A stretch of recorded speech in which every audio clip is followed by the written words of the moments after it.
संसद का मानसून सत्र शुरू होते ही राजनीति का पारा भी चढ़ गया है। प्रधानमंत्री नरेंद्र मोदी ने संसद परिसर से ऐसा बयान दिया जिसने पहले ही दिन सियासी गलियारों में नई बहस छेड़ दी है।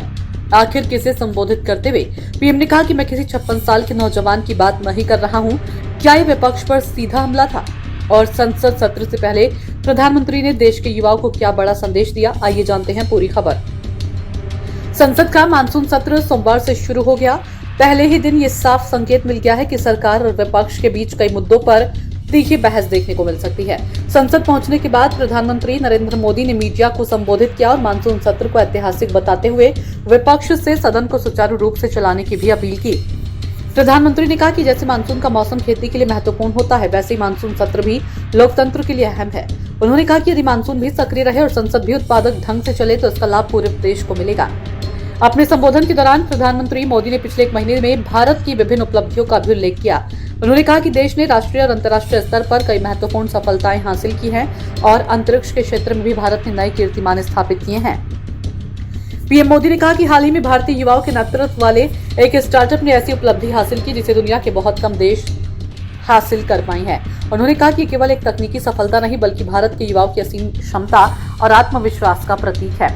इसके बाद प्रधानमंत्री ने ऐसा बयान दिया जिसकी सबसे ज्यादा चर्चा हो रही है। उन्होंने कहा कि जिस स्टार्टअप टीम ने उपलब्धि हासिल की उसकी औसत उम्र केवल 28 वर्ष है। फिर मुस्कुराते हुए उन्होंने कहा, मैं किसी 56 साल के नौजवान की बात नहीं कर रहा हूं।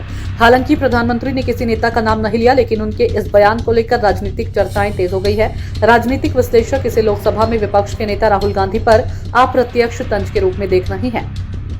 राहुल गांधी का जन्म 19 जून 1970 को हुआ था और वर्तमान में उनकी उम्र 56 वर्ष है। हालांकि प्रधानमंत्री ने अपने संबोधन में किसी व्यक्ति का नाम नहीं लिया। प्रधानमंत्री ने अपने भाषण में यह भी कहा कि जहां तर्क और तथ्य होते हैं वहां शोर शराबे की आवश्यकता नहीं होती।